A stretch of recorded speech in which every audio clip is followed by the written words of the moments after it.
ارتفع سعر الدولار الأمريكي مقابل الجنيه المصري اليوم في مصرف أبو ظبي الإسلامي وتنمية الصادرات لنحو 48.30 جنيه للشراء و48.40 جنيه للبيع. وصعد برضو السعر في بنك نكست نحو 48.25 جنيه للشراء و48.35 جنيه للبيع. وزاد سعر الدولار الأمريكي مقابل الجنيه اليوم في بنك أهل الوطني ل 48.23 جنيه للشراء و48.33 جنيه للبيع.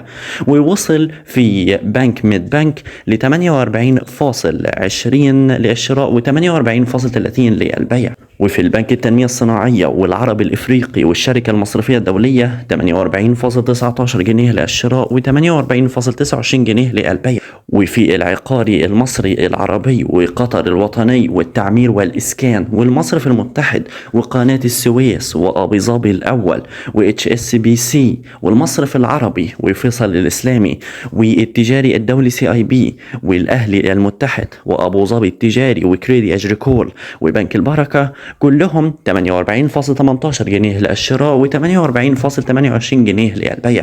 وفي بنك كويت الوطني 48.9 للشراء و48.19 للبيع.